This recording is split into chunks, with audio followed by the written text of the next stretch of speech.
My dad works in B2B marketing. He came by my school for career day and said he was a big ROAS man. Then he told everyone how much he loved calculating his return on ad spend. My friends still laugh at me to this day.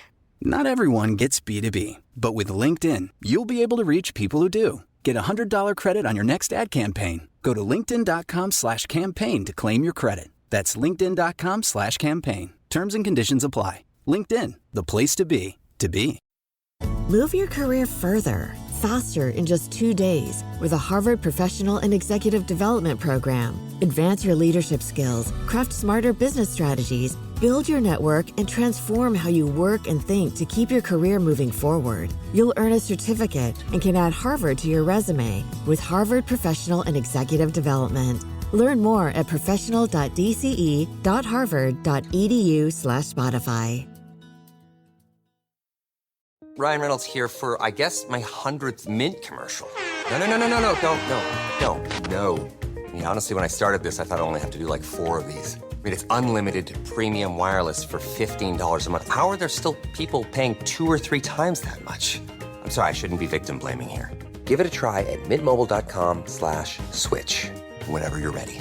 $45 upfront payment equivalent to $15 per month. New customers on first 3-month plan only. Taxes and fees extra. Speed slower above 40 gigabytes. See details.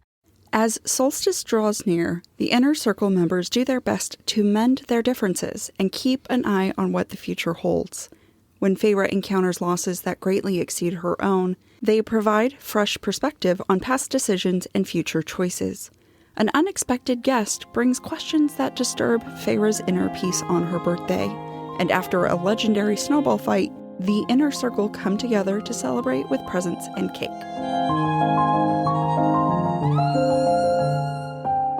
The views expressed by the hosts are entirely their own and in no way represent the thoughts or intentions of the original author.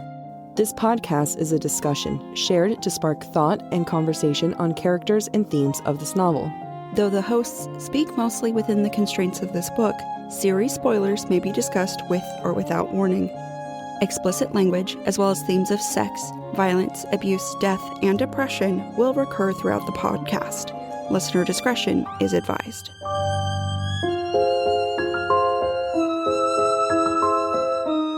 Welcome to Book Talk for Book Talk, a podcast where we deep dive into the writing of your favorite novels. This season, we're exploring Sarah J. Maas's conclusion to Feyre's journey in the Court of Thorns and Roses series. This is Jac. And I'm Amy. This week we're discussing chapters 14 through 19 in A Court of Frost and Starlight. This week we ask ourselves, does the juxtaposition of the sweet moments balance out the heavy moments in this section? Themes we'll see in this section include weaving and fate. This episode starts with chapter 14, where Rhys and Mor are walking along the Sidra where many of the great estates of Velaris have been destroyed. I want to start by discussing a point we made last week. Rhys is a damaged boy, and if you think about it, he's had a lot of trauma build up over the years without sufficient time to do the healing that he needs. In a lot of ways, the damage along the Sidra is a metaphor for Rhys. He has so many good memories of the place from the time he was young, i.e., before his trauma started. However, a lot of the damage has been done to this area since then, especially in recent years by Hybern, aka Amarantha and the King for Rhys. As the first sentence of the chapter states, quote, "The rebuilding was still years from being finished." I think that this is the case for Rhys too. He's not healed yet, but as we know from this novel, part of his healing and rebuilding phase will begin with Feyre in their new home along the Sidra. I agree. There's a lot of metaphors happening with these ruined buildings. I viewed it a little differently. I thought about Rhys reflecting on his childhood and maybe his own fear of what kind of father he'll be. Sure, he doesn't know what's going on in Feyre's mind right now, but, he's thinking a lot about the future. Sure, Rhys had his mother and his sister, but we know his mother wasn't perfect. She threw him into the Illyrium camps, whether for better or for worse. Still feel like that's a little messed up. And his dad, we know, was not great. Sure, he wasn't as bad as Baron or Tamlin's dad, but he's still not ideal. Rhys is going to be thinking about what kind of father he wants to be, and in order to do that, he has to demolish what he knows about his upbringing and start anew. He even wonders if by isolating the Court of Nightmares, he's allowed the narrow thinking to grow. I don't know, maybe it's something that you did with Hybern. Maybe it's a pattern you have. Maybe you need to stop doing that. Maybe. The fun thing about metaphors is they can have more than one meaning. That being said, I also want to suggest that the damage along the Sidra is a metaphor for Rhys and Mor's relationship. Quote, "It had been a long while since Mor and I had walked together. I wasn't stupid enough to believe that though the war had ended, all wounds had been healed, especially between Mor and me. And I wasn't stupid enough to delude myself into thinking that I hadn't put off this walk for a while now, and so had she. How we wound up here, I had no idea. But here we were, nothing but fallen and cracked blocks of stone, winter-dry weeds, and gray sky for company." Rhys and Mor's relationship is now like the fallen and cracked blocks of stone and the winter-dry weeds because of Rhys's dealings with Eris and Kyr. And even though Mor followed Rhys out of the Court of Nightmares and toward the light earlier in the novel, that light is gray between them. The thing about this conversation, though, is that nothing's really healed, at least in my mind. I'm totally aligned with you that the ruins and the crushed stone also represent their relationship, and there's a lot of healing to do there. This conversation, I feel like it doesn't end all warm and fuzzy, and I honestly think it feels less hopeful than the destroyed buildings, because at least the destroyed buildings get a happy ending at the end of this. Like, he gets to be rebuilt. Mor gets kicked out. Yeah, it's true. What stands out to me is Rhys has thought multiple times about needing to help Cassian and even fixing Nesta. And that's an obvious teaser for what's to come in Silver Flames. But once again, I think he expects Mor to be able to handle more than she's really capable of. That doesn't mean that he's not growing, though, but it just, I think people think Mor can handle a lot more. Like, oh, she's fine. It's true. And part of that is of her own making because of that exterior that she puts up. I love it. Let's blame her. Yeah. And ultimately, but it's a fancy way of saying it's her fault. It is. She's not being honest. Yeah, if you can't ask for help. And if you can't be honest about what's going on internally. Yeah. At least, like, Cassian visibly looks like shit. True. There's a curious moment I want to point out. I'm not sure why SJM did this, but it feels intentional. Rhys asks Mor what to get Feyre for Solstice. It's not a big deal, except earlier in the novel, when Feyre and Mor were shopping around the rainbow, Feyre thought about asking Mor what she should get Rhys for Solstice, yet she held back. Do we think this difference between Rhys and Feyre is significant? Yes. So I think it's either meant to be, I mean, there's certain something funny about it where it's like, why is Rhys asking Mor? Mm-hmm. She sucks at giving gifts. Or B, I think it's meant to show how Feyre and Rhys are in their relationship. Rhys and Feyre haven't been together for even a year. This is their first solstice together, and it's new territory. Sure, they fit like they've been together forever, but later on at one point in these chapters, Feyre will sit at the armrest of Rhys's seat, put her arm around him, and he is just like, oh my God, this is amazing. It's so natural. This is so natural. This is crazy. It's almost like we should be mates. They're still learning about one another, and I think it's a nice little reminder of that. I definitely think you're right. But the point of my question was not why is Rhys asking, but why is Rhys asking and Feyre not asking? And why is there that difference? Yeah, I think Feyre is learning to open up about her relationship. Like, she doesn't know Rhys as well as she thinks she does, and that's a little scary to admit. Like, ooh, we haven't been together for that long. While Rhys is like, oh my God, we haven't been together for that long. Please tell me.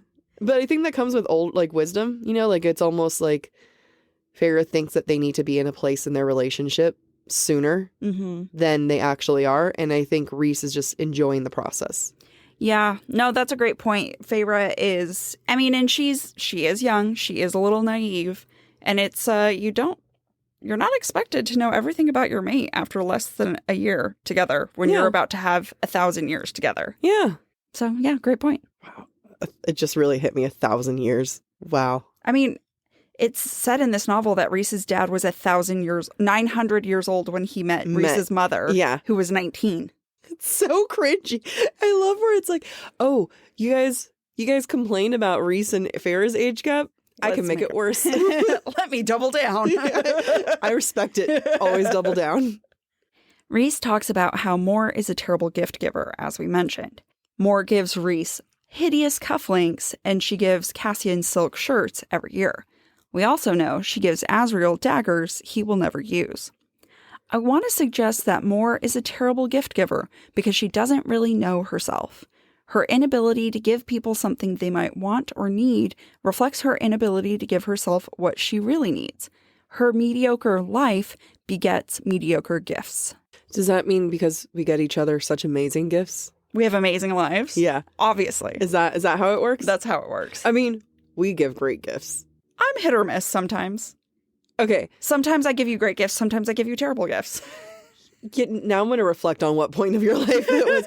But like what we gave our friend for her birthday this past year. But I don't know if we'll ever do better than that. Honestly, probably not. I would like to suggest that there's potentially a different purpose as to why Mor gets them the same gifts. Because not only is it shit, she keeps getting the same shit gifts. Every year. Every year. What do we see mentioned here multiple times? Feyre's diamond cuffs that she wears in these chapters, and then she referenced that she's worn in past books. What does Mor get Rhys? Cufflinks. What about Cassian? She gets him silk shirts. And when we think about Cassian, we think about how he considers himself an Illyrian bastard, and he hates the idea of being called a lord, and he struggles a lot with thinking if he's worthy of Nesta. The silk shirts could almost be an attempt to class him up or make him feel like he's classed up. And then Azriel gets knives. I think you can either link that to Elaine holding Truth Teller or Gwen learning how to use blades. Either way, I think that these are all linked to their respective mates. And maybe this is Mor's power of truth at work without her even knowing. I love that last point, that this might be Mor using her truth power, maybe consciously, maybe not unconsciously. Yeah. But I like this idea of Mor not knowing when she's using her power. Because I do believe that she struggles with the power of truth because she's in her own denial. Yeah. But I like to almost imagine like it's a power that she can't ignore. Yeah. Like it's just too great. And then she gets these like moments of truth, which we'll see later with Lucien and Elaine. Okay, yes. Yeah. I was like, which What? moment? Yeah. We get a few interesting tidbits about Mor in this chapter, like the fact that she and Rhys never talk about her mother. We also learn that Cassian, Azriel, and Rhys, quote, had overseen much of Mor's training, but that she'd spent years traveling to other lands, other territories, to learn what they knew. We've spoken before about how the Morrigan is based in Irish mythology as a warrior queen or god. I think SJM is paying homage to that background through Mor's experience learning the fighting styles of other lands and her use of the seraphim blades that Draken gifted her. Now that Amren is High Fae, Mor may be the second strongest of them all, and that's something we can't forget about. There's just so much information that SJM has dumped about Mor in such a short amount of time that we haven't heard anything about. Her relationship with her mom, or lack thereof, Mor training in other territories, potentially outside of Prythian, and then Mor being cooped up in the Night Court as if she's been dying to get out. It's one of those things where it's a little bit of a data dump, but because we don't see it in Silver Flames and these other books, most likely, when it does come time, it's going to be like, look, I hinted to this all those times ago.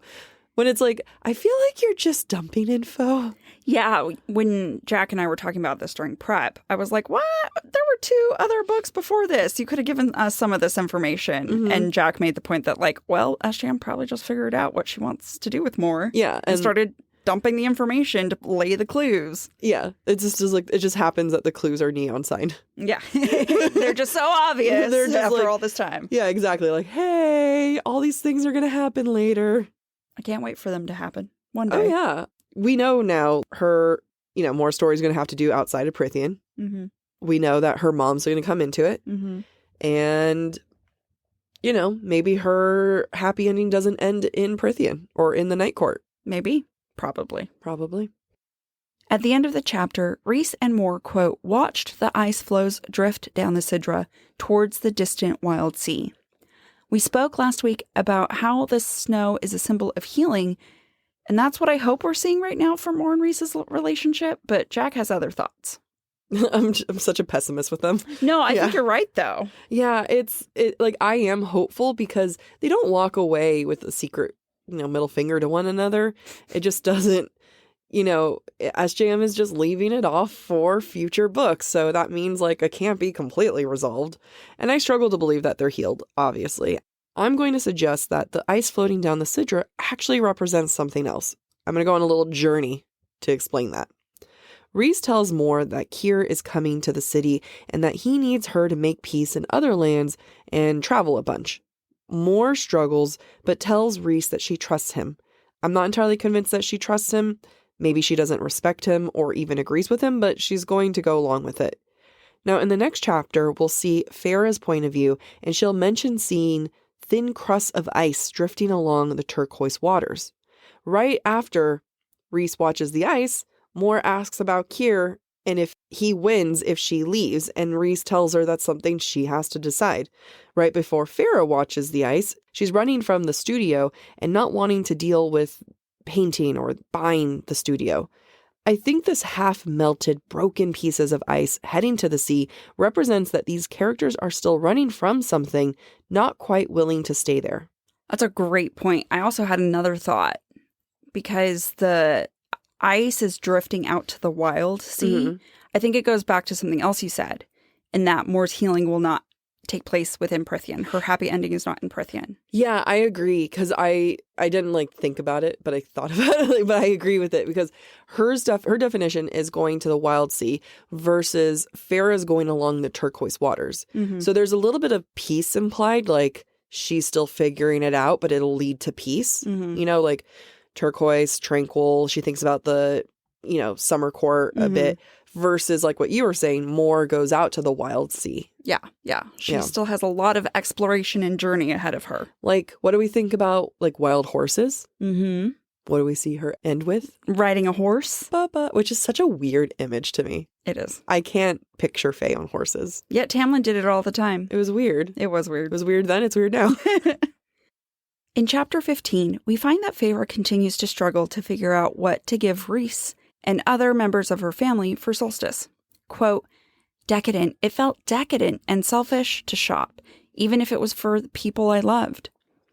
What struck me with this quote is that Feyre and her family have had so little, almost nothing, for so long. So with some access to money, you'd think she would want to buy things. Instead, Feyre knows that there are others in Valoris with so little, and that weighs on her. This explains why gifts feel excessive to Feyre. Her instinct is to reject them. Because at the end of the day, she's got more than she had at the start of Thorns and Roses, and she feels like that's enough. Elaine even calls out Feyre's struggle and says that Feyre's difficulty buying gifts is connected to her past. It's pretty perceptive for Elaine, and I wonder if Feyre and Elaine are the same in that sense. We're not in Elaine's head, so this is me making a lot of assumptions, but she buys gifts fairly easily from what it seems like for Nuala and Caradwyn and stuff. Like, she has this, I don't really have a problem, and she doesn't tell Feyre, I understand, I too struggle. Mm-hmm. And I wonder how much of that is because Feyre never received gifts. Mm-hmm. The only gift she received was from Elaine with the paint set. Yeah. That was pretty much it. And I think it's hard to give. I think what's funny is the idea of giving gifts seems excessive, but I feel like you have to be willing to accept it to give it. I don't know if that makes sense. Like, it's normally pretty the opposite, that people struggle with receiving gifts. Right. So the fact that she's struggling to give gifts, I know it's because, you can think a lot about the money and the finances of it all. But she also didn't give gifts to her family. It was about survival. Right. It was more of like, this isn't a gift. It's because we have to fucking survive and you need new boots and it was a burden to give things to other people. Yeah. Yeah. And it's almost like, I think we should unpack the burden aspect of it, Feyre. Yeah, I don't think you're wrong. If Feyre is struggling to give gifts, to what extent does she believe she's already given enough? She gave up her mate's life at one point. Yeah. She gave up her life at one point. She's done a shit ton in the past year or 2 years. And then growing up, just giving things to people all the time. Yeah. Versus Elaine is okay with it from what we can see. But she gave Feyre those paint sets all back, way back then. Yeah. And So, like there's definitely some, but Elaine never had the burden of having to provide for everyone. Yeah. Ultimately, I feel like people just need to be more accepting of taking gifts, receiving gifts. But also giving gifts. Sure. That too. I give good gifts. Yeah, you do. Yeah, I do love giving gifts to people. I also am such a fan of receiving them. Yeah, I know. I know. Elaine tries to help Feyre rationalize the present buying. Quote, "It's their tradition, one that they fought and died to protect in the war. We honor those who fought for its very existence, for the peace the city now has." For a moment, I just stared at my sister, the wisdom she'd spoken. Not a whisper of those oracular abilities, just clear eyes and an open expression. Feyre continues to underestimate Elaine, as if Elaine is not capable of thinking or making observations, which, I mean, if you think back to the fact that Elaine bought Feyre paints with what little money they had way back when, Elaine's pretty perceptive. Yeah. I think whenever we get Elaine's novel, we're going to discover she's an observant tea drinker like the cereal, but also, Feyre, why the fuck are you always hyperfixated on Elaine's ability to see or not see? Yeah. You think Elaine's just like tea drink, like taking in everyone else's drama? Yeah. Sometimes I like to think that she's like, what's the name of the gossip in Bridgerton? XOXO. Gossip Girl. I feel like she's like Penelope, Poppy. I know who you're talking about. What's her like pen name? Mrs. Weatherspoons. That's not it. The UK people know what I just did there. It's not Weatherby. Whatever. Yeah. But yeah, no, like she's just sitting there XOXO gossip girling. Yeah, kind of. With Nuala and Caradwyn just on the corner just talking shit. She probably talks such mad shit on everyone. I would find it so funny if Nuala and Caradwyn were teaching her not only baking, but also, this is how you be a spy. Yeah, just be like, oh my god, let me tell you what Amryn and Varian were arguing about this morning. Because they're just going around spying on everyone. Let me tell you about the positions they were in last night. Talk about the right friends to make. Yeah, seriously. They're just in the kitchen, feeling like everyone sucks. Elaine goes from being very immature to super wise, and we get these super wise moments from Elaine, and it's just like, okay, keep it up, girl. You got this. Except she won't. She'll give it up very quickly, very soon. Also, what kind of puts things into perspective is how much the sisters didn't take care of each other, kind of like what I was saying earlier. Even though Solstice wasn't their custom, they could have picked flowers for their birthdays. They could have done little tiny things for presents. It's not like you need money to think of another person. It's just another reminder of how cold they all were to one another. There's also a religious undertone for me in many ways. This is their tradition, the Fays, and the humans didn't have anything to celebrate and never gave presents like that before. Sure, it's expensive and excessive. It's also not something that the sisters were used to. It almost feels like they left a cult where they weren't allowed to give presents. I know there are some religions out there that believe in that, and I'm not calling them a cult. It just feels like there's a mentality that they're struggling to leave when on what's on the other side are presents. Why would you reject presents? Honestly, I think at the end of the day, because it is a Fae custom, what it is a human rejection of Faeness. To reject their practices, to reject the gift giving, is to be more human than to be Fae. And that's how I see it. Yeah. And this is like one of those last hurdles for Feyre's humanity to get over. Yep. We then meet the weaver of the shop Feyre and Elaine are in. Her name is Aranea, which we don't learn until the end of the novel, but it's just easier for us to know it now for discussion's sake. By the way, Aranea is the name of orb-weaving spiders, so it's kind of perfect for our weaver. Speaking of weavers, Feyre recalls Striga, the weaver of the wood, while looking around the shop. The connection is deliberate on SJM's part, but it leaves me wondering why else the connection has been made. Because it's more than just them both being weavers, they also visually are connected with their black hair and pale skin, and that just seems too deliberate to me. The connection between the two weavers is very much there, and I always go back and forth on what this means. Because it's not like Feyre had a warm, fuzzy experience with Striga, so why connect it with this woman who Feyre relates to?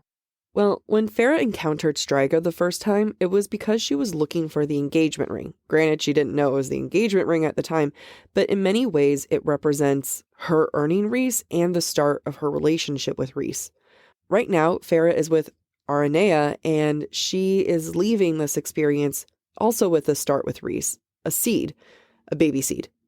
Seed baby juice. That's gross. That's gross. What we discover about Aranea is that she is a representation of who Feyre might have been if she had lost Rhys. After Aranea's husband died fighting against Hybern, she has continued to create new types of fabric in an effort to process her pain. She is like Feyre, who paints to process and heal, except that Feyre's husband lived and Aranea's didn't. I wouldn't be surprised if Feyre had been exactly like Aranea if Rhys had remained dead. I think Aranea is the best case scenario if Feyre did lose Rhys. Feyre would have torn the world apart, and I don't think that she would be able to channel art and find peace. It's almost like Feyre is viewing this woman who's still managing to create, who is able to create threads of hope, and Feyre is amazed. She can barely create now, and she has a happy ending. How could Feyre even consider moving on if Rhys was gone? It's almost like Feyre is looking at Aranea and thinking, like, this is my best case scenario? This is it? I don't want that. I want to move on. I want to move forward. I want to be happy. Yeah, and I don't blame her. Yeah. As Aranea talks about Void, the black fabric she wove to create the Night Court tapestry, the reason Aranea created it resonates with Feyre. Quote, I thought we'd have 1,000 more years together. In the 300 years we were wed, we never had the chance to have children. I don't even have a piece of him in that way. He's gone, and I'm not. Void was born of that feeling. Feyre thinks, quote, I didn't know what to say as her words settled in. It could have been me. It could have been Rhys. That extraordinary fabric, created and woven in grief that I had briefly touched and never wished to know again, contained a loss I could not imagine recovering from. This is an extremely important moment for Feyre, a turning point even. Since the start of the novel, we've seen her struggle with separation from Rhys, her PTSD from the war, and his death, causing her nightmares. It is significant that as she's begun to identify ways to heal, specifically painting in private, Feyre has begun to become more in touch with herself again. Feyre thinks of the void in what Aranea describes. Feyre thinks, quote, having been in a void myself, the fabric she'd woven came unnervingly close.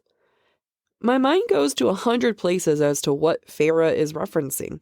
Is she talking about her own death, her depression back in Mist and Fury, the moments that she lost Rhys, or maybe she's even talking about herself while she was with the Ouroboros? There are many moments where Feyre could have been in a void and thinking about that. Also, I wonder what Elaine is thinking / feeling, because she and Nesta were also in a void that is the cauldron. So, could apply to Elaine too. Yeah, that's totally true. And another void that comes to mind, and actually the void that is the first thing that comes to mind when I think about Feyre, is in Mist and Fury when she was in that black void after being locked up in the Spring Court. She's had a lot of voids. Yeah. And when you think about that, that's a pretty dark existence for a 21-year-old. Yeah. Kind of makes sense why she would make certain choices. Yeah. Baby choices. Baby seed choices. Baby juice. Baby juice. God. Like we discussed last week, painting has given Feyre access to the feminine again. And in accessing that part of herself, for Aranea to suggest that she regrets not having children with her now dead husband drives the change in Feyre that many readers struggle with. The change from wanting to wait to have children to knowing she wants to start having children now. Quote, it could have been me, and Rhys had very nearly gone that way. We had lived and their story had ended. She did not have a piece of him left, at least not in the way she wished. These months, the what if had haunted me. All of the what ifs that we'd so narrowly escaped. The impossible depth of blackness before me, the unlikely defiance of hope shining through it, whispered the truth before I knew it, before I knew what I wanted to give Rhys. AKA a baby. It's like SJM is screaming at us, a baby is coming! A baby is coming! Instead of winter is coming. Yeah. A baby is coming. A baby is coming. I think it's easy for a reader to think that this is a cop-out, that this might not make sense, or that Feyre is making a quote-unquote weak choice.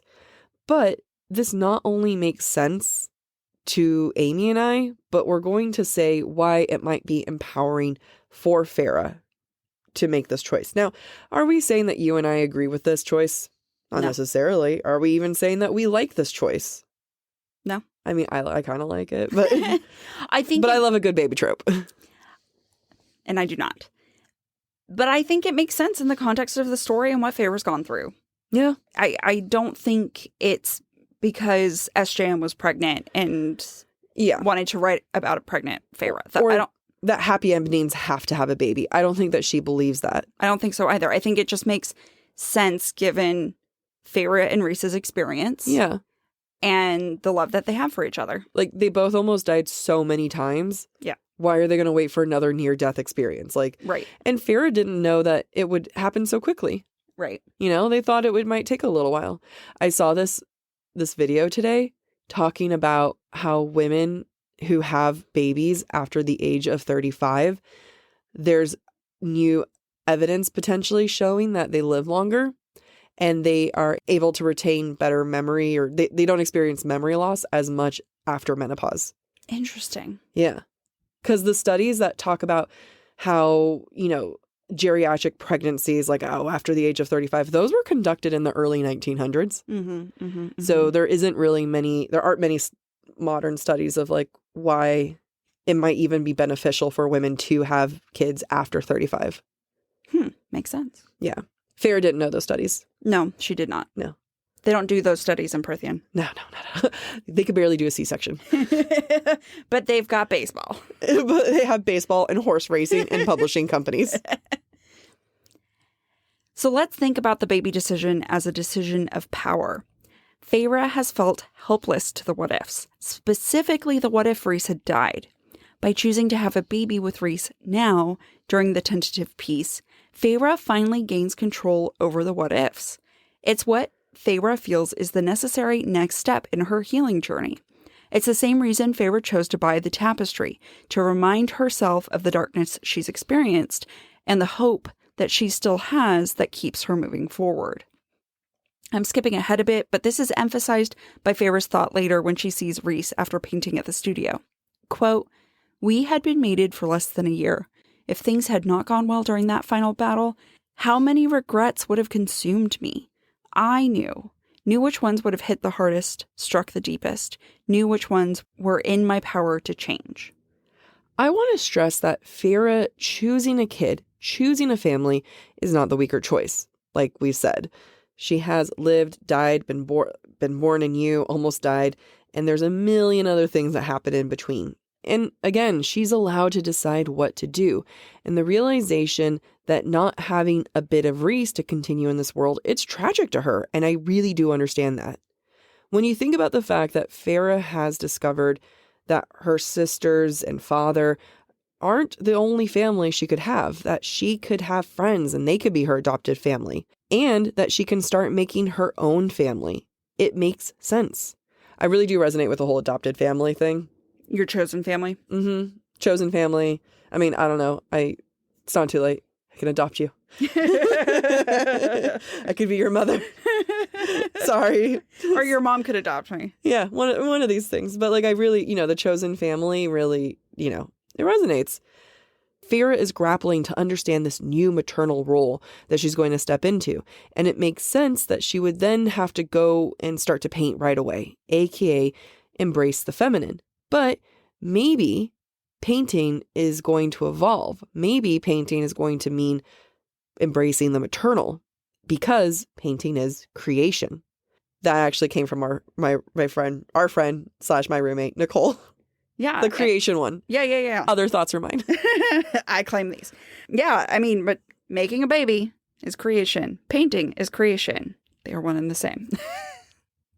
No. We create. We create. So, does that mean the painting that you did of me is our baby? Yes, it is. I actually have more things I'd like you to draw of me. Oh, okay. I have more photos for you to line art. Okay, great. If you'd like to see the line art, please go to my Instagram. When Feyre's discovered painting and Racina suggests that Feyre buy the studio herself, Feyre feels uncomfortable. Not only is the idea almost a luxury and it's just too hard to accept such a luxury, but it would also mean accepting the maternal, which she'll do at the end of the book. Also, whose art do we see at the end of the book? Children's art. It's a great connection. Thank you. The scene in Amren's apartment is important for a number of reasons. One, we find out how Nesta is doing, but also because we see that Amren is loyal to Nesta and is willing to stick up for her. But also, when we start Silver Flames, Amren and Nesta will no longer be talking to one another, and it just adds more layers of how hard Nesta has pushed people away. She's managed to push everyone away, even the last person who tried to defend her. And it's just really tragic. Can't remember. They're not even like fully friends again by the end of Silver Flames. Not really. Yeah. It's like permanent damage. It really is. I think they'll find peace again. Yeah. But I think it's going to take a while. Yeah. I also feel like Nesta's been like, I have my own friends now. Mm-hmm. True. Like, True. I don't really need to be forced with you guys. And yeah, and they accept me for how I am. They do. They do. I mean, you and I have talked about it in lives, but Silver Flames, God, I can't wait to cover that one day, guys, one day. But it's the only one that I feel like has the true female connection and bonds. Yeah, I agree. As we mentioned last week, Feyre really loves Nesta and she struggles to communicate that. We see that in this series of complex emotions Feyre has when she talks to Amren about Nesta. Quote, relief that Nesta had talked to anyone, confusion that it had been Amren, and perhaps even some jealousy that my sister had not turned to me or Elaine. At first, I thought it was really silly of Feyre to think of herself as the first person Nesta would go to, and then Elaine. Duh, Nesta would choose Elaine over Feyre. But that's not necessarily the case. Elaine was someone Nesta protected. Feyre was who Nesta began to confide in during Wings and Ruin. So it is natural not only that Feyre thinks of herself before Elaine as Nesta's confidant, but also as someone Nesta would once have talked to if she really needed to. It also just goes to show how much Feyre felt that hers and Nesta's relationship had grown. Feyre was able to think that maybe it didn't have to do with her personally because Nesta's cutting everyone out. And now she's realized that's not true. Nesta's picking Amren, and once again, Nesta does not pick Feyre. So sad. Yeah. This is actually kind of sad because then we are about to enter another character who just never chose Feyre. Lucian. Yeah. It's sad. It's sad. And it's, again, like, I feel like that almost adds to, like, why she would have a baby. Where it's like, well, fuck these people who never chose me. Yeah. Yeah. Starting my own family. Yeah, it's true. Amren says something to Feyre about Nesta that really hits home for me. Quote, Nesta's an immortal. Months are inconsequential. We've ragged on this before, but this is just a friendly reminder that the inner circle are so impatient with Nesta after what? A year of poor choices? All the other high fae got decades to wallow and do stupid stuff. Just cut the woman a break. Yeah, I mean, by Silver Flames, it'll be a year of poor choices. Right now, it's not even a year. Right. She's going through some stuff. I mean, would it be better for you if she went into the woods and grew a beard? That'd be kind of amazing. But, like, she's handling things the way that the men handle things. And that's what makes them uncomfortable. Yeah. Because Moore's depression is internalized. Mm-hmm. And that's acceptable. That's what we want. Mm-hmm. Feyre's depression was more to do with self-loathing. And so, I mean, Nessa's is self-loathing. But in many ways, again, it was still internalized. It was still internalized. Same with Elaine. Yeah. It's still internalized. Nesta's the only one who acts out, for a lack of better words. But again, like, she's handling it like any of the men would. Yep. And probably no different than Rhys, if we're going to be really honest. Yeah. He was a womanizer. All of those guys were. Cassian too. Yep. So I think we even at one point, I might have made this up, but I feel like Cassian says something like the last time he had sex, it was like up against a wall with some woman like in an alley. I mean, I might have made that up, but maybe it's my fantasy. No, but like, I want to say that that's true, that like the last time he had sex, it's like he talks about having years of just casual sex because while Rhys was trapped under the mountain, they were all depressed. Right. 50 years of doing bullshit. Yeah. Give the woman a break. Seriously. And give me the scenes that happened. I need to see the casual sex. I need it. At the start of chapter 16, the family is gathering at the townhouse for Solstice Eve, and Rhys is with Cassian and Azriel in their small bedroom that they've been shoved into. When Cassian gets criticized for bringing a bag full of weapons, he comments, quote, "The females bring their jewelry, I bring my weapons." At first blush, some might be annoyed with Cassian and call him sexist, but I will defend Cassian with every being in my body. Every bone. A being. I want my soul. I mean everything. You have multiple beings in I your have body. Do I mean bone? Potentially. But you know what? What do? We double down. My soul. The only female that really is associated with jewelry is Amren. Yes, Feyre and more wear jewels, but it's not like Amren, who is obsessed with them. Also, Amren was the most dangerous out of all of them before, she went full Fae. But it feels more tongue-in-cheek, and it kind of feels like a call-out to Amren. I also want to point out that in Mist and Fury and Wings and Ruin, Feyre learned how to weaponize what she wore, and jewelry, especially in Mist and Fury, had a special journey with Feyre. Yep. And so, even though Cassian's not aware of that, I like to think this is SGM being like, Cassian's silly. No, Cassian's 100% aware of it. He knows everything. He's a woke baby boy. He's a woke baby boy. But basically what he's saying is jewelry is as strong as weapons. Yep, that's what we've chosen to believe. That's what we're walking away with. Yep. Azriel gets all weird when Cassian wants to start placing bets on whether Lucien will show up for Solstice. And I think it's because of the reasons Jac mentioned last week. Maybe Azriel's been keeping tabs on Lucien and has discovered that Lucien's a good male. No one wants to place bets on the good guy, or the guy is interested in the woman you're also interested in. But, Yeah. Because Azriel would lose the bet. Yeah, he would lose. If Lucien was there, then he'd have a chance to win over Elaine. They're mates. Elaine is now clear-headed, they haven't really spent time together with her with a clear mind. Yeah. There's a chance that he would win her over. And let me get messy with this, because I love messy. Do we think Azriel has used his spy master ways to manipulate Lucien for being gone even longer? I'm just saying, let's throw more theories out there. The entire time, by the way, Azriel is looking out of the garden, and he says he's never been in that room before. And it's almost like, I don't know, he's looking out the garden being like, ooh, all the better to creep on you, my dear. Yeah, he probably is like, oh, this is a great vantage point. The only way this could be better is if I can look into her bedroom. But Azriel changes the subject to Nesta pretty quickly, and he does it to hurt Cassian, which is rude, because Cassian makes bets about Lucien, but do we think Cassian knows that Azriel has a crush on Elaine? I don't think so. Yeah, so he didn't know what he was doing. Yeah. But Azriel, you knew. Expect better from you.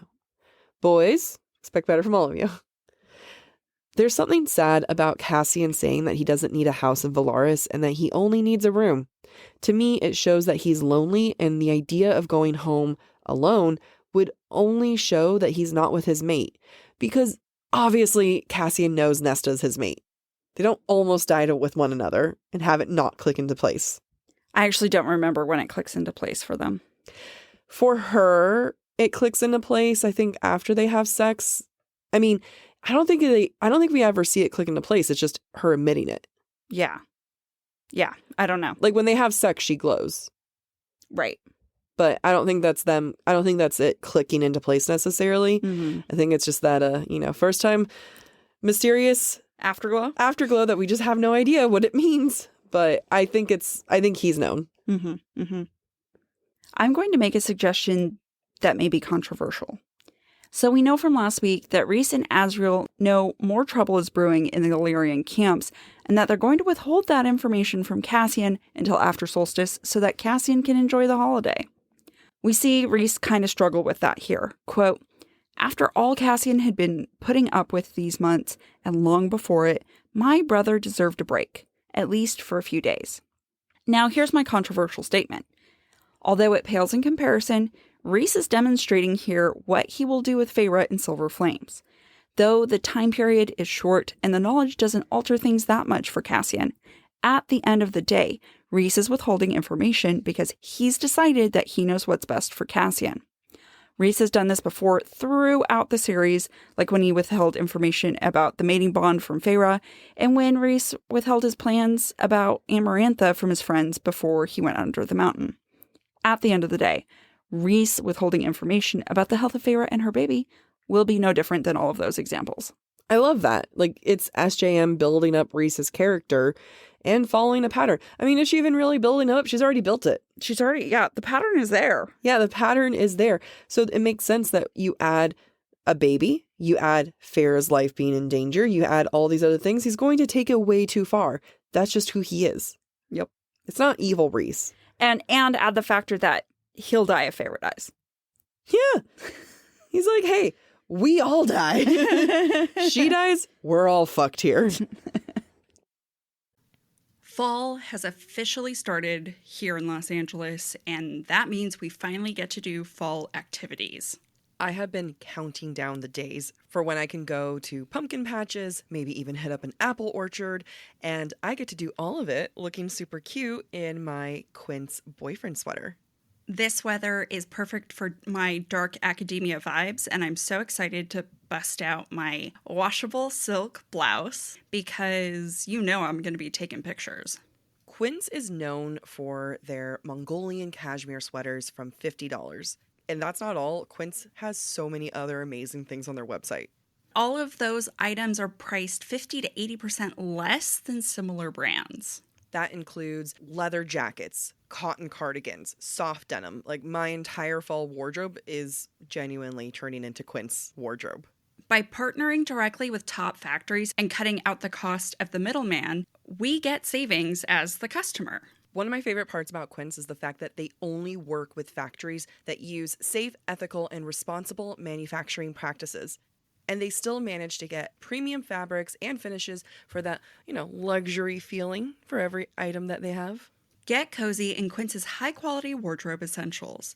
Go to quince.com/booktalk for free shipping on your order and 365-day returns. That's Quince, QUINCE.com/booktalk, BOOKTALK, to get free shipping and 365-day returns. That's quince.com/booktalk. Move your career further, faster in just 2 days with a Harvard Professional and Executive Development Program. Advance your leadership skills, craft smarter business strategies, build your network, and transform how you work and think to keep your career moving forward. You'll earn a certificate and can add Harvard to your resume with Harvard Professional and Executive Development. Learn more at professional.dce.harvard.edu/Spotify. Ryan Reynolds here from Mint Mobile. With the price of just about everything going up during inflation, we thought we'd bring our prices down. So to help us, we brought in a reverse auctioneer, which is apparently a thing. Mint Mobile Unlimited Premium Wireless. How to get 30, 30, bit to get 30, bit to get 20, 20, 20, bit to get 20, 20, bit to get 15, 15, 15, 15, just $15 a month? Sold! Give it a try at mintmobile.com/switch. $45 upfront payment equivalent to $15 per month. New customers on first 3-month plan only. Taxes and fees extra. Speed slower above 40 gigabytes. See detail. Later that evening, the snow is falling outside. Quote, a gentle fall, no doubt, compared with the wild storm unleashing itself upon the Illyrian mountains. As we've discussed so far this season, snow continues to have multiple meanings. While the gentle fall of snow in Velaris is healing for certain members of the Inner Circle, the storm in the Illyrian mountains is just the opposite, stirring up more contention.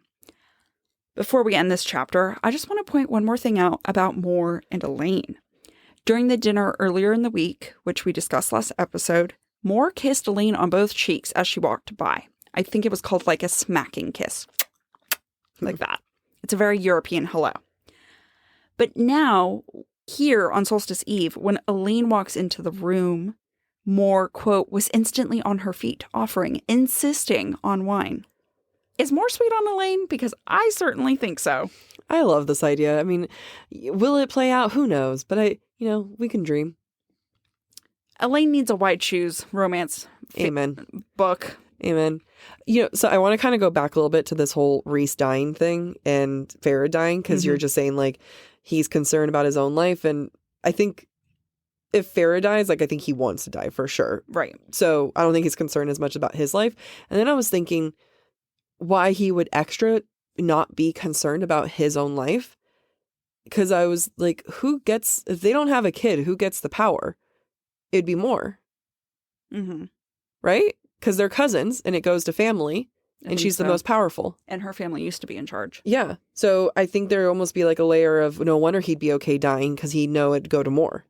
I don't think either of us bring it up in this episode, but I think it's during Solstice.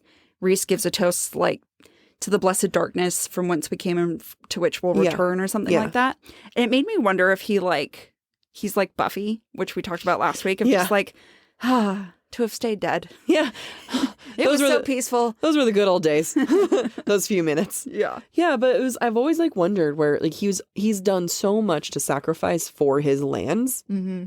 Why are you not more concerned about you dying then? Yeah. Right? Like he was so ready to be like, I die for you. Goodbye. Well, of course he wouldn't be concerned because it'd be in good hands. Would it be in good hands? With Mor? Yeah. It'd be hands. I mean, good hands in the sense that... No, I think it'd be good hands. I think she could handle it. She wouldn't be a terrible leader. I think she's got a lot of growing up that she needs to do. Yeah, she's got a lot of growing up. But yeah, so it was just an interesting thought. I was like, oh, well, no wonder you're fine with all this. It's going to Mor. It's true. Yeah. Feyre wakes up to sun on the snow the morning of Solstice in chapter 17. Remember how sun was used in Wings and Ruin? Mates, truth, hope, all of those things are highlighted by the sun. Combined with the image of the snow, which has been representative of healing, creates a picture of the perfect solstice morning for Feyre and Rhys. It's also Feyre's birthday, the first she's ever celebrated with Rhys. Rhys gives Feyre presents wrapped in black paper with silver thread. If that feels familiar, that's because it's like the tapestry Feyre just brought, with the void fabric and the hope thread, black and silver respectively. I think the similarities are intentional because a day like Solstice and Feyre's birthday are the glimpses of good and hope despite the darkness that life has brought for Feyre. Today is the silver thread in Feyre's tapestry of life. I want to appreciate the significance of this birthday. Feyre did not get to celebrate her birthday the year before when she was with Tamlin, and we can probably safely guess that it's never really been celebrated with her family, especially in that hovel. She might not have even actually celebrated her birthday when she was little since we know her mom sucked. For the first time, this is really about her. Like, just take that in. It makes the fact that Rhys can't wait to celebrate her, has to put the presents right in front of her, so much more. It means it makes it so special. Yeah, it's just adorable. It is. It's like Rhys knew he had to do it first. He had to be there before everyone else. Mm-hmm, mm-hmm. So that Feyre didn't feel forgotten. Yeah, I want to wake up to presents. The theme of this in my face. The theme of this episode is Jac needs more presents. Look, if I need to create a P.O. box for people to send it, no, don't send us stuff. That's cringy. It is cringy. I don't believe I would. If someone did send us something, I genuinely would feel like apologetic. Like, I'm so sorry you feel the need to do this for us. Genuinely. It would absolutely. Like, I talk about wanting presents and it's mostly from the people I know. Yeah. Because if anyone actually, because people have asked, like, if they could send us, like, a care package and I'd just be like, I'm not worthy. I am not worthy. Of shipping and handling. We see Feyre's difficulty with gift giving and receiving arise again in this scene. As someone who feels like she has everything, Feyre could reject the presents that Rhys has given her. Instead, however, though she doesn't reject it, everything feels excessive, but in the best way possible. Rhys gives her 3 presents, the power of 3. One is a sketchbook, quote, exquisitely made, a luxury. He gives her a scarf that, quote, felt like a decadence, made of fine material. And he ends the present giving with a satchel for paint supplies made of fine leather. The sketchbook has Feyre's initials, and I want to say that it's probably F.A. A for Archeron, because we don't know Rhys's last name. If it is in fact Archeron, and for the sake of this discussion, I'm going to say that it is, I think it's also a reminder of Feyre to be herself. Feyre is a painter at heart. just like she is a human at heart. Remember her human heart? And Rhys tells Feyre, quote, "Do your worst, curse breaker," when he tells her to draw him. And again, that's a title tied to her humanity. It's a title that she wouldn't have had she not died. It's embracing that human side, which maybe Feyre needs to do in order to heal, and something that Rhys knows. It also comes full circle with the joke that Rhys makes that he'd rather be painted nude. And I think he's made that joke even as far back as Mist and Fury. And I love a full circle joke. And SJM is very good at full circle. Yeah. It's like, he's been teasing this since book 2. Yeah, probably. Yeah. After spending the morning drawing Rhys, Feyre and her mate go to the dining room in the townhouse to eat breakfast, the rest of the occupants apparently still sleeping. I want to examine the placement and food of this scene from the Marxist lens. Before Azriel and Cassian show up to spirit away Rhys for their annual snowball fight, Rhys helps Feyre, quote, "into my usual seat midway down the table, then slid into the chair beside me." Just like in the House of Wind during Mist and Fury, neither Rhys nor Feyre sit at the head of the table. However, Feyre specifically likes to frequent a seat at the middle of the table. Not only does Feyre like to be in the midst of her family, I want to suggest something we already know about her. Where Feyre sits reflects her view that all of the inner circle are of equal importance. It's funny. I love that you pointed out that she likes to sit in the middle, be in the midst of everyone. And then later that night, she's about to get a cake where she's the bottom and the foundation and not the middle of everyone. Mm-hmm. I don't know. I mean, I don't know how I feel about that cake. It's sweet, but it's also kind of rubs me the wrong way. We'll get to it. Okay. I think to me, the cake represents Feyre and her sisters, whereas when Feyre's with the inner circle, she's kind of in the middle. And I feel like everyone kind of revolves around her and Rhys at the end of the day. And Feyre was never surrounded by her family, but she's surrounded by her chosen family. No, I agree. I agree with everything. This is me critiquing Elaine. Oh, okay. Yeah, no. Well, don't worry. No, I'm totally aligned. She's finding her real family, which makes me even more like, dude, what the hell, Elaine? Also, do I need to buy cake for myself later today? Maybe. Do you? I just really want cake now. Oh, okay. Just Fair. one slice. I don't blame you. Yeah. Now let's talk about the food. In Thorns and Roses, Tamlin exerted his power over Feyre by serving her food. As Feyre has gained power over the course of the series, we've seen her take charge of her food. Here, together, Feyre and Rhys serve each other, perfectly aligned and equal in power. Quote, "I plopped up chocolate pastry onto my plate, then another onto his. Rhys sliced into the leek and ham quiche and set a chunk on my plate. I held out my cup to receive the tea that he now offered." Once Rhys is stolen away by his friends, Feyre enjoys breakfast on her own and then begins to look at the work on her desk, including the finances of hers and Rhys's fortune. Feyre thinks about how there is so much money she could buy the studio for herself, but the struggle to do so continues. Quote, "But using that money so lavishly, even for a studio that wouldn't be just for me." Now, when you think about it, so much change happens in such a tiny book. This is 230 pages. Feyre starts this novel not wanting to have children just yet, but we've already seen by this point the moment that changes for her. Feyre's also been struggling with PTSD, and we're seeing her learn how to heal through her painting. Feyre also continues to struggle with receiving and accepting gifts, including wanting to buy things for herself, like the studio, and that will change too.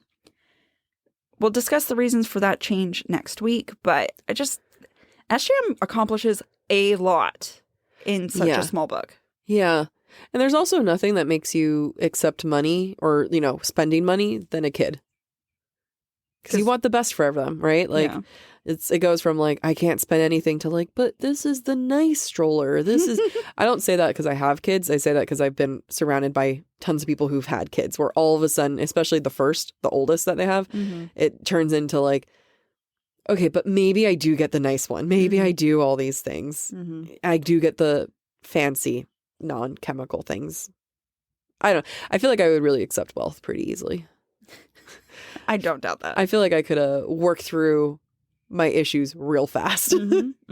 I'll figure out feeling guilty about spending later. Yeah, I don't see a problem for you. Thank you. I don't see a problem for you for Oh, either, no. either one of us. No. We were meant to be heiresses. It was meant to marry rich. Right? I still working on that. Still working on the marriage part. We'll see about the rich part later. Yeah. I mean, when in doubt, what was it? One of the guys I dated forever ago, I can't remember which one. It was like, oh, do you want me because of the money I have? And I was like, first off, it's your daddy's money, not yours. Second, I plan on living the lifestyle to which I want to become accustomed to. And I don't need you to do that for me. I am Cher. I am a rich man. Except I'm neither yet. That was not Jack coming out. No, that was not me coming out. I'm just not Cher yet. Do you know that quote, right? No. Oh, it's a really famous quote where her mom told her, honey, like maybe you should settle down and marry a nice rich man. And she tells her mom, I am a rich man. Like, I'm the rich man. So that's like people have paintings and stuff of like, I am a rich man.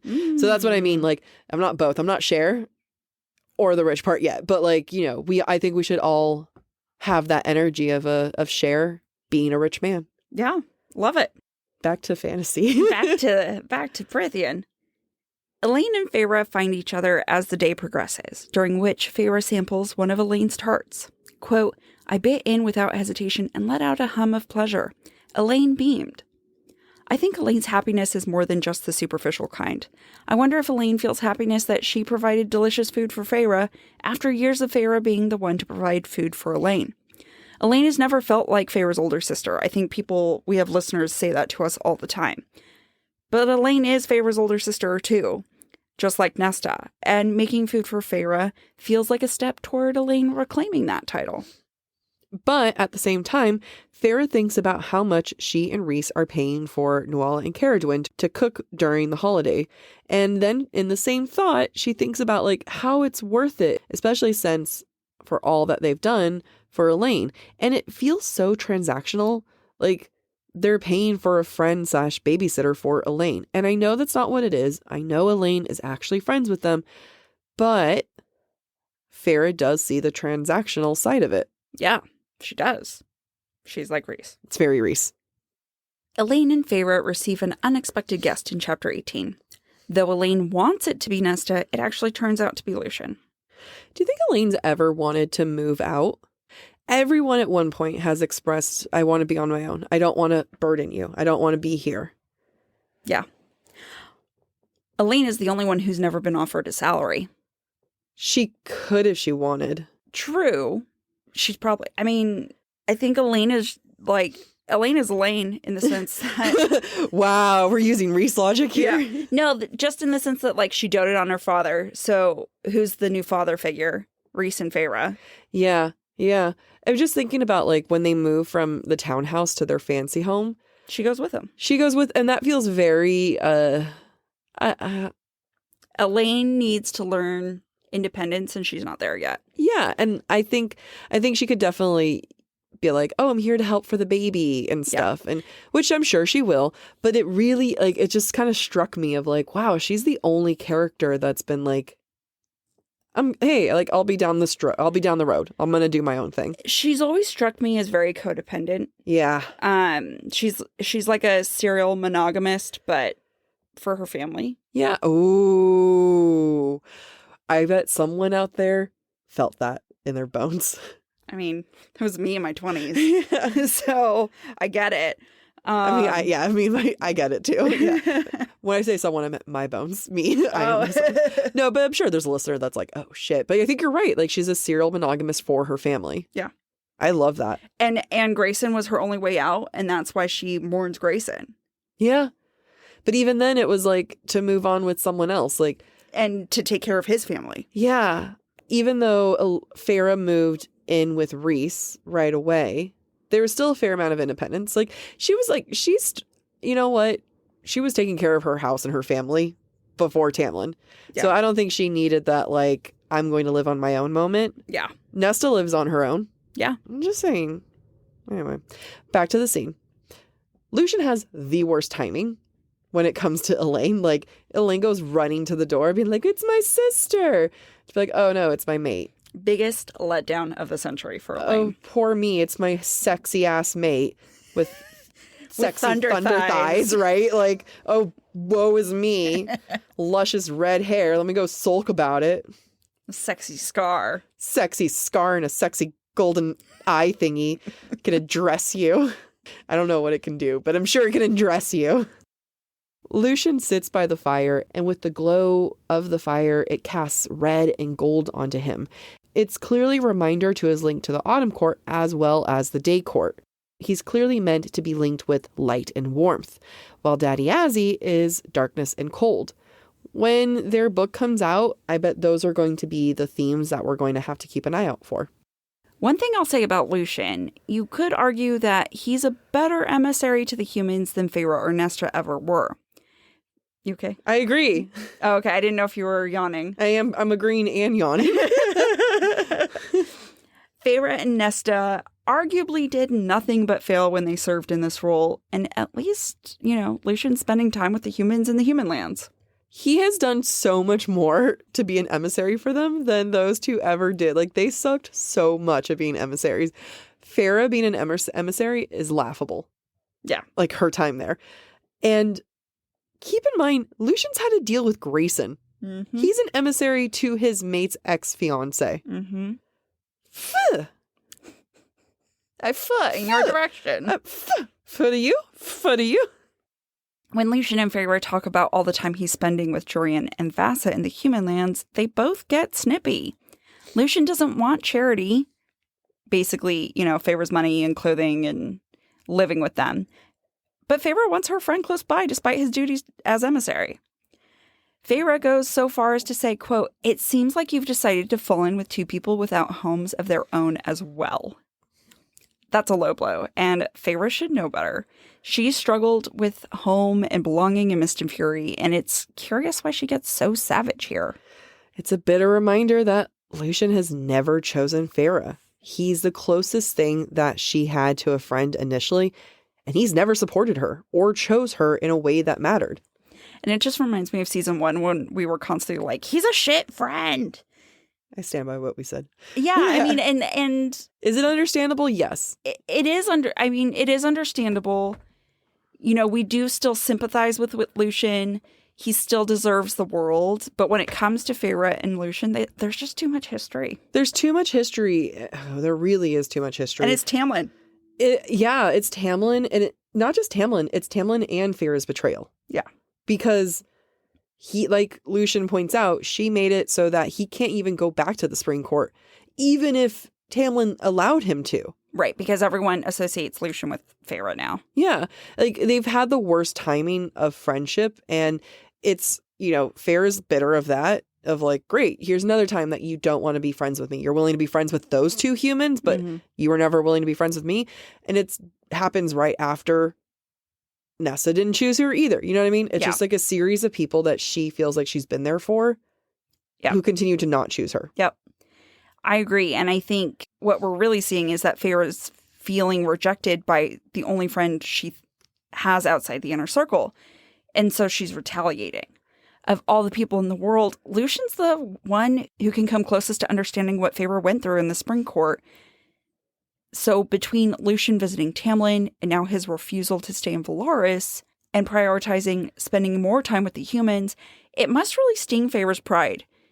And I think it also feels like a betrayal of sorts, since Lucien was so vile to Feyre when she was a human, but now he's accepting humans. Yeah, it's almost like, when will Feyre's friendship be good enough for Lucien? When will he ever choose her? She wasn't good enough as a human, she wasn't good enough as a fae, and she's not good enough as a high lady. But Feyre is only looking at her pain, because all those questions I asked, is it me bitter about Lucien? I think there's valid reasons, like we just said, why Lucien isn't picking Feyre. But right now, she's stuck in her own pain. She is, and she's ignoring the fact that Lucien has a lot of pain too.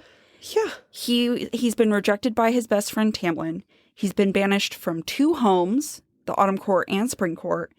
His lover was killed by his family. He's been rejected by his mate, and he has nowhere he belongs. Like, he's in a lot of pain. That's a shit list. It is a shit list. That's like, That's not even entering your reputation era yet. Like, you're just down. No, yeah. You're in folklore, baby. Like, you're sad. And Lucien, knowing that his only friends right now, who are human, he's still an outsider to them. They're going to die way before him. They can't relate to him. Their name for themselves is the Band of Exiles. And while it's an amazing, cringy 2000s emo rock band name, potentially, I feel like that would have been great, it really goes to show how much Lucien sees himself as distance from the others and not belonging anywhere. On one page, he talks about Grayson giving the manor to Vassa and Jurian, and then just a few pages later, he says the manor is ours. And that's not even true. It was given to the humans. There's no way that Grayson would have been like, oh, it's you. Here it is for you too, Lucien. Lucien is a guest there. Keep in mind that Lucien is most likely going to be a future High Lord. He will most likely be the High Lord of the Day Court. He will have a home, and I bet that's what his journey will be about, is finding and claiming a home, which makes sense because we just talked about Elaine not having a home or claiming a home of her own. Yep, because they will claim it together. No. I'm still not convinced. I'll let SJM do the hard work. It's funny because it's like, I think you're convinced it'll happen. I don't think you're convinced you'll like it. Exactly. Yeah. That's exactly what I mean. Yeah. After Lucien departs, Feyre tries to confront Elaine about why Elaine ignored Lucien and left the room. But Elaine is not here to take any lip from Feyre. Even though Elaine has doe brown eyes, which you think would be like akin to a deer caught in the headlights, Elaine's just the opposite. Her eyes are, quote, sharper than I'd ever seen them. Elaine ignores Feyre's admonishment that she should give Lucien a chance by saying, quote, he doesn't know me. I don't want a mate. I don't want a male. Now Feyre assumes Elaine means that she wants a human man. But you know what? I'm here to tell you, Elaine, why limit yourself? There are females and human women. There are so many options available to you. Just try it all. Why not? And, you know, this whole thing of like mate or, yeah, I don't want a male. Like she wants a man, a human, but she also wants Asriel. Yeah. So what part of him screams man versus male? Because she's disassociating with him. We know she hasn't embraced the Fae side. Right. Asriel rejects his identity as Illyrian. And so for both of them, they're both not what they are. Does that make sense? They're both in denial of what they are. Exactly. Yeah. And therefore, I think it's easier for her to disassociate what Asriel is. I have an idea. Go ahead. Crescent City, multiverse, spoiler. What if it's the fact that he's not Fae and he is a prince of hell? Maybe. I'm not saying that it's because he's human, but it's just entirely like, she doesn't want a male. I want something else. And it's like, oh shit, he's not male. He's not even Fae. He's a prince of hell. That's a potential. I don't think it means they're going to be together. But back to your point, people can come back and listen. I love the idea that like they're both disassociating. Mm-hmm. Yeah. And they're connecting via their trauma bond. Healthy way. It's the best. Woo. I'm obviously being facetious. When Feyre brings up the fact like, hey, Elaine, your mate, Lucien, just brought you a present. You should give him, like, just talk to him. Elaine says, so what? That gives him a right to me? And like, damn it, Elaine, don't use my own feminist morals to agree with you. You're right. That doesn't give him a right. I just really want you to talk to him. Damn it. Jac just really wants them together. Yeah, but like, you know, I respect women and their choices. Right. I think you also just want to see a sexy scene with Lucien. I just want them to have an honest conversation and see it because we know they've potentially talked. You know, there's been times that Feyre suddenly decides to not be nosy and leaves. They've had conversations. We haven't seen them have a real conversation. Yeah. I'm horny for it. I'm horny for a talk. I just want to see them talk. I'm just horny for an honest conversation. That just hit home for life with me right there. I mean, it's true though. Yeah. Aren't we all just horny for honest conversations? I'm that way too. That's that's the next t-shirt. Horny for an honest conversation. I love it. Yeah. I love it. Moore is waiting for Feyre on the stairs in the townhouse, having overheard everything that just transpired. Moore tells Feyre, quote, "Let Lucien live with his band of exiles. Let him deal with Tamlin in his own way. Let him figure out where he wants to be, who he wants to be. The same goes for her." And honestly, that just feels like the entire plot of a book coming up. This makes me feel like it's confirmation that it will be about Elain and Lucien. Moore, Miss Power of Truth, says that they both need to figure themselves out and to give it time. There's no mention of Azriel there. Granted, it's not like Moore would know about Azriel's feelings, but it's just the grouping of the whole to be continued of it all. That makes me think that this confirms their story, that they're going to be like, she's sitting there and be like, look, give him time. He needs time to figure himself out. She needs time. And then again, to confirm it more, Lucien at one point even said he can't stand to be in the same room with Elain. He's struggling too. Like, I feel like, how much of it is him pushing himself to do the right thing, to be like, to show up for Elain, and how much of it is because he really wants to. Interesting. Maybe initially it was like because he truly wanted to. Yeah. You can only be rejected so many times. Yeah, it's true. You're right. It might be like this is the right thing to do, whether or not she wants me. Yeah. Fair. Which goes back to my theory that I think their book will be her having to pursue him. Yeah, I can see it. After this little heart-to-heart, Moore takes Feyre to witness the Bat Boys' Solstice tradition of snowball fights. When Rhys manages to land a good one on Cassian, Feyre observes, quote, "Rhys's answering laugh was bright as the sun on snow." The image of sun on snow has come back around after starting this chapter with the same image. It's a sign of hope and happiness on the day of solstice, and a beautiful image of Rhys happy and content, something Feyre so rarely has been able to see. It's a good thing SJM's going to come back and wreck it all in silver flames. I think when I first read this book, the snowball fight lost me. Yeah. I read it now and it makes me feel amazing. Like, I love it now. But when I first read it, I was like, what the? It's too gimmicky? Fan fiction-y? Yeah. But I think she said something about, like, she wrote it like a fan fiction, too. Yeah. She's doing the thing I think all authors wish they could do. Right. Just have fun with it. Mm-hmm. Have a stupid scene. Yeah. That's just fun. Yeah. And I love it now. Mm-hmm. But I bet that's the same place where a lot of people were like, what the hell am I reading? Yeah. I mean, it's the same thing like when Cassian and Feyre decide to get drunk and put up terrible decorations. Like, yeah, it's not something that you would have seen in the first 3 books. Yeah. I mean, and those are the casual moments that we don't get because, that's not how writing books work. You have to write the tension and, make it make sense and stuff. But it's fine. I appreciate it so much more now. Yeah. And it has a purpose. Yes. Even if it feels too lighthearted. Yeah. But that's the whole point of this book. Yeah. That's why readers sometimes call it the holiday special.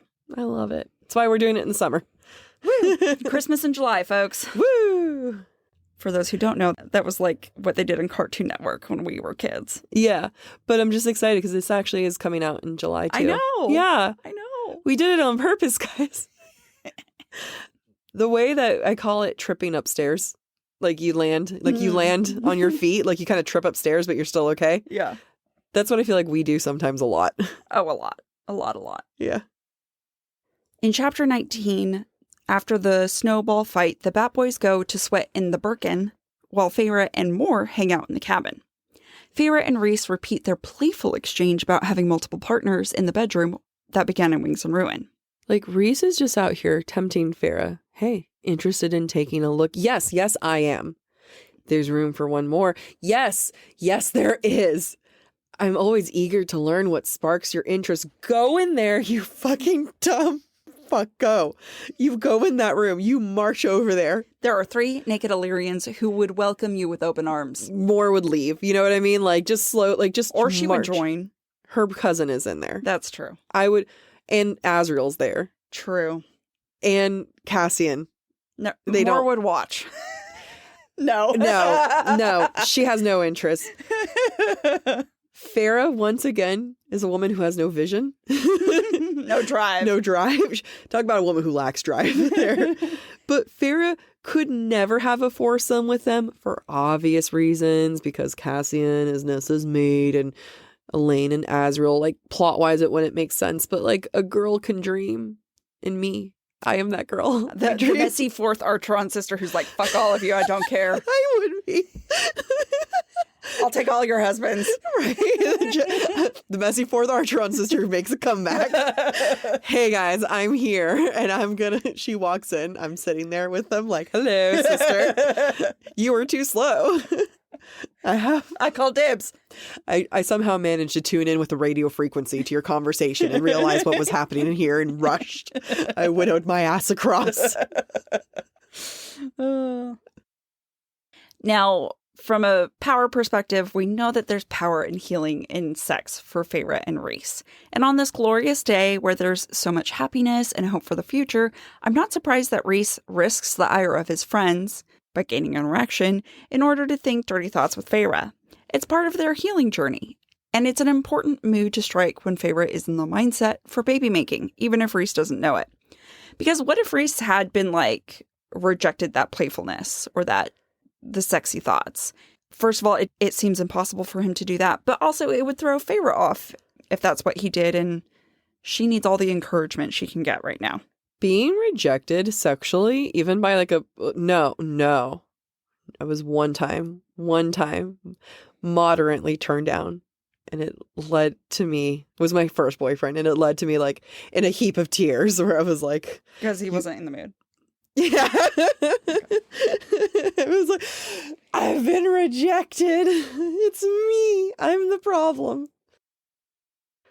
When you think of the start of the book, when Feyre and Rhys hardly had any time to be sexy and intimate with one another, and it just always felt rush. But now there's an ease of playfulness, and the fact that there's an ease of playfulness happening here, it makes it beautiful and also subtle, seeing that things have changed, right? Like they're kind of reprioritizing each other. Mm-hmm. They had time for Feyre to draw Rhys naked. And I like to think they had time to have sex too, because like, how Obviously. can you not? Right? Yeah. She was able to send him dirty thoughts. Like they're finding their way back to one another. And that's beautiful. It is. That feeling of hope and light is reflected again in the sun, which is still present even when the inner circle begin their winter solstice celebrations. Despite being the night court celebrating the longest night of the year, the sun still shines on them when they begin those celebrations, displaying hope despite the hardship they have all endured the last year. Feyre herself is like a beacon of hope in her starfall gown and diamond cuffs. We know that important moments for Feyre's and Rhys's relationship have taken place when Feyre has worn these items, so it foreshadows what we will discuss next week, their mind-blowing sex and baby making, as well as the reveal about Rhys's mother. The sentence we all love right there. Mind-blowing sex and talk about his mother. Should be the other way around. Talk about his mother and mind-blowing sex. I don't know. It doesn't make either better. It does not. It makes it worse, actually. Like the mother caused the mind-blowing sex. Ew. Ew.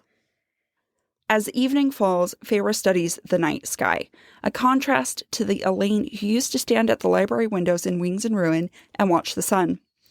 The Shadow Singer approaches her, too, during this time. Elaine's affinity for night doesn't necessarily seem natural, though, when 2 chapters ago, aka earlier in the day, Feyre called her sister, quote, a bloom of color and sunshine.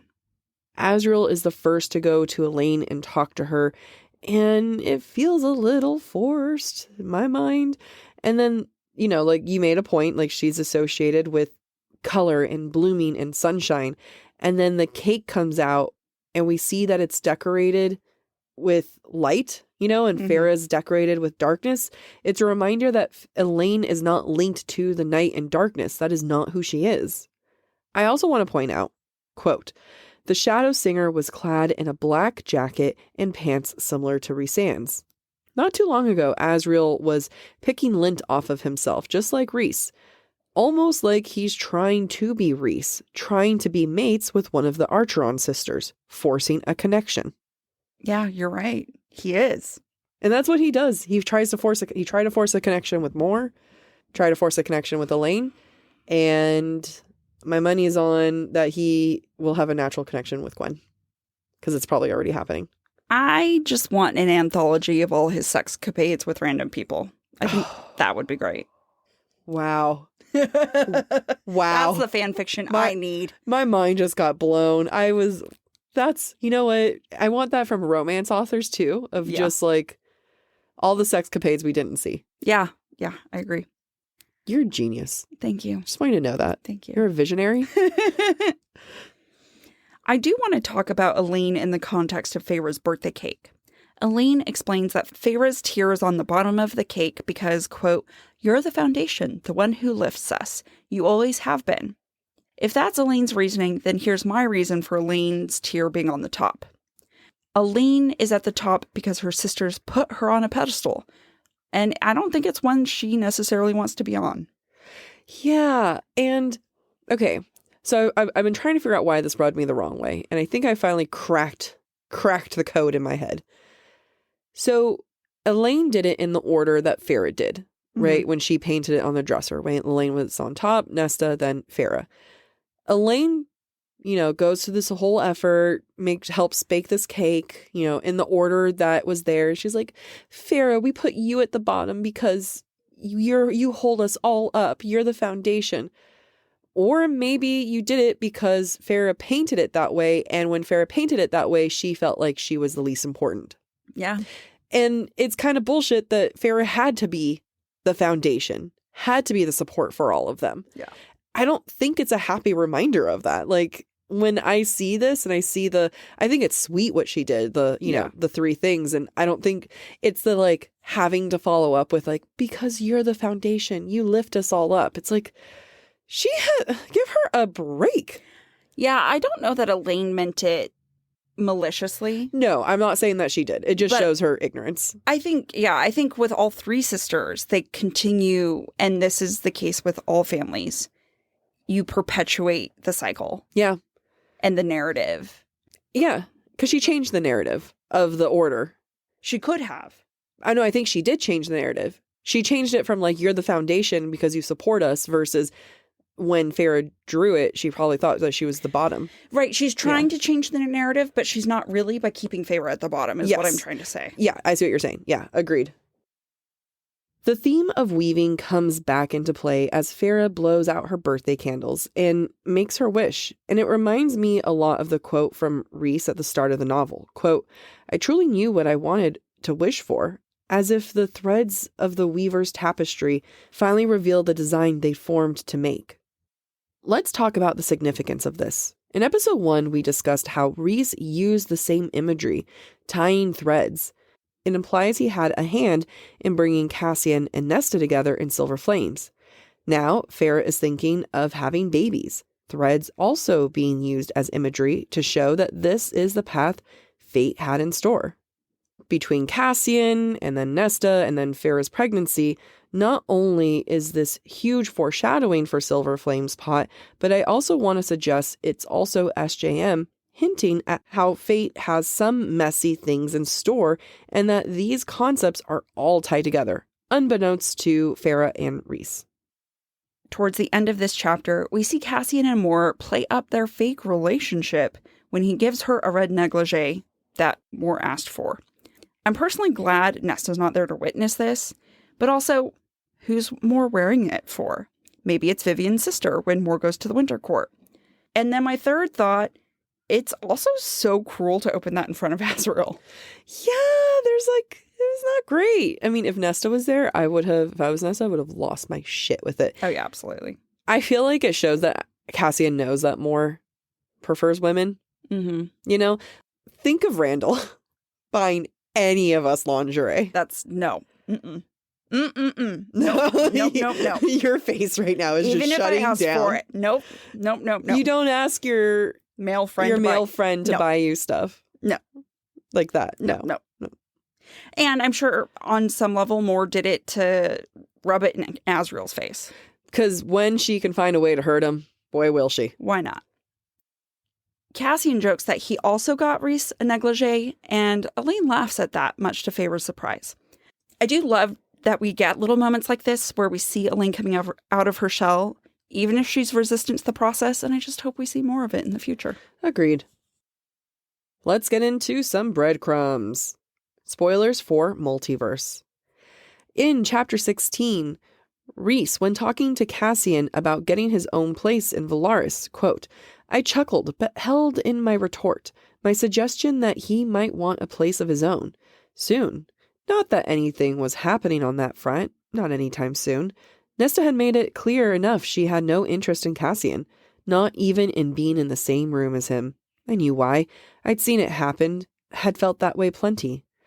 Not only is Rhys empathizing with Nesta here, but this makes me feel like Rhys is pulling the strings in Silver Flames, just like I said back in episode 1. Yep, agreed. Still in chapter 16, at the end of the conversation about how small the beds are and cramped the room is in the townhouse, Rhys, quote, peered in the direction of the Sidra and lifted a brow, which just foreshadows Rhys getting that river house for Feyre. In chapter 18, as Feyre and Lucien chat and learns about the band of exiles, she thinks, quote, no human, king or queen remained in these lands. No memory of their name, their lineage, at least amongst the humans. The Fae might know. Rhys might know. I bet Rhys does, and it feels like a multiverse-related link to me. Yeah, or just future ACOTAR. Who knows? Yeah. Finally, in chapter 18 as well, Lucien says to Feyre before he leaves, quote, you will need Tamlin as an ally before the dust has settled. And that feels ominous and like it will come back up. Oh, yes. There's a lot of references to war. Yeah. Like between the Illyrians having to get ready, you're going to need Tamlin. There's a lot of war references that we don't see play out in Silver Flames. Right. That have to come back around eventually. Yeah. Because there are still more human queens to kill. There's too much foreshadowing happening. Yep. Going back to the question from earlier in the episode, does the juxtaposition of the sweet moments balance out the heavy moments in this section? Yeah. I mean, I guess the question you could also look at it is how are people healing while others aren't? Because that's like these sweet moments are the ones that are healing. It's Rhys, it's Feyre, right? Like they're even parts of Elaine, you know, like there's moments there that people are healing. And then there's these like really heavy moments with more back to Elaine, Lucien, Tamlin, Nesta, and these are the ones who aren't healing. So I think that the sweet moments balance it out because when you think about a book like Wings and Ruin, where it was so heavy for so long, it's because everyone was struggling. And it's almost like these sweet moments are, you have to have reminders of like, yeah, but there's some people who are having a good time here, who are having a happy ending. Yeah, I don't know if I would call it balancing out as much as a distraction. Okay. Just like the holidays can sometimes be a distraction for us from shit that goes on in our lives because we love being around family and we love celebrating. Yeah. And it just kind of distracts you from the crap at work or whatever the case is for a time being. Like you said, for Rhys and Feyre, it's healing. But for everyone else who's celebrating in the holiday, it's a good moment, but it's only distracting them from what they haven't dealt with yet. Yeah, other than Amren and Varian and Feyre and Rhys, everyone else is really struggling here. Yeah. Yeah. And so I think for us as readers, it provides balance, right? It provides balance from the heaviness of Wings and Ruin, like you were saying.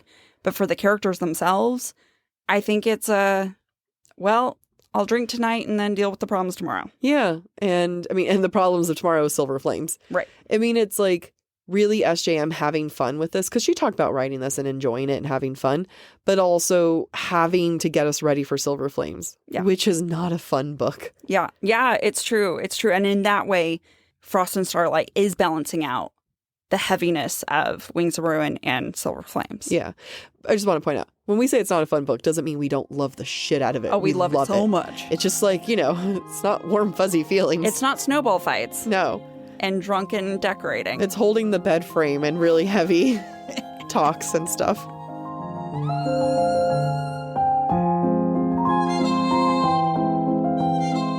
And now this week's feature review from Apple Podcasts. This review is from Trisha in Canada, titled Insightful. Loved this season. It really gave me a whole new appreciation and love for ACOTAR. Aww. I love that people walk away being like, it's mediocre, and then they listen to the podcast and be like, wow. It's my favorite thing to do on TikTok are see our listeners comment on other videos being like, well, on this podcast, Book Talk, they talk about this. And it's just like, yes, guys, it is a well-written book. It is such a well-written book. And it completely changed my view of the book doing the podcast. So I'm glad that other people are walking away with the same takeaways. It changed my view on what well-written means. Yeah. Because SGM is not without her flaws. You know, like there's gaps, there's magic, there's issues with the magic system, but that doesn't take away from her writing at the core. Right. And there's something about it that makes it so approachable. And that's why, for me, that's why I enjoy the book series so much, because it's approachable, but also done well. Yep, agreed. Thanks, Trisha. Thanks. If you'd like your review read on the podcast, please go to Apple Podcasts and leave a 5-star written review.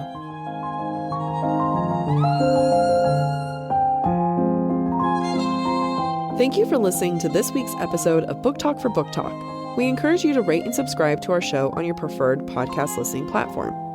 Next week, we'll be exploring chapters 20 through 28 of A Court of Frost and Starlight. We would love to hear your thoughts based on today's conversation. You can submit your comments to our form at booktalkforbooktalk.com for a chance to have your feedback discussed during a weekly mini episode. If you're enjoying the podcast, please visit our website, booktalkforbooktalk.com, to view our latest merch and learn about supporting the show through Patreon, Ko-Fi, or Venmo. You can also follow us on TikTok or Instagram at the handle Book Talk for Book Talk. Bye.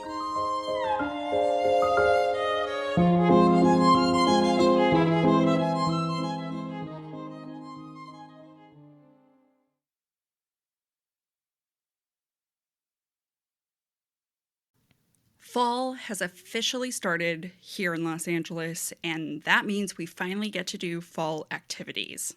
I have been counting down the days for when I can go to pumpkin patches, maybe even hit up an apple orchard, and I get to do all of it looking super cute in my Quince boyfriend sweater.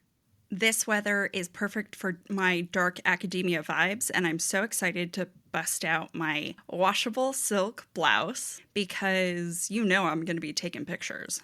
Quince is known for their Mongolian cashmere sweaters from $50. And that's not all. Quince has so many other amazing things on their website. All of those items are priced 50 to 80% less than similar brands. That includes leather jackets, cotton cardigans, soft denim. Like my entire fall wardrobe is genuinely turning into Quince wardrobe. By partnering directly with top factories and cutting out the cost of the middleman, we get savings as the customer. One of my favorite parts about Quince is the fact that they only work with factories that use safe, ethical, and responsible manufacturing practices. And they still manage to get premium fabrics and finishes for that, luxury feeling for every item that they have. Get cozy in Quince's high-quality wardrobe essentials. Go to quince.com/booktalk for free shipping on your order and 365-day returns. That's Quince, QUINCE.com/booktalk, BOOKTALK, to get free shipping and 365-day returns. That's quince.com/booktalk. Hey, I'm Ryan Reynolds. At Mint Mobile, we like to do the opposite of what Big Wireless does. They charge you a lot, we charge you a little. So naturally, when they announced they'd be raising their prices due to inflation, we decided to deflate our prices due to not hating you. That's right. We're cutting the price of Mint Unlimited from $30 a month to just $15 a month. Give it a try at mintmobile.com/switch. $45 upfront payment equivalent to $15 per month. New customers on first 3-month plan only. Taxes and fees extra. Speed slower above 40 gigabytes. See details.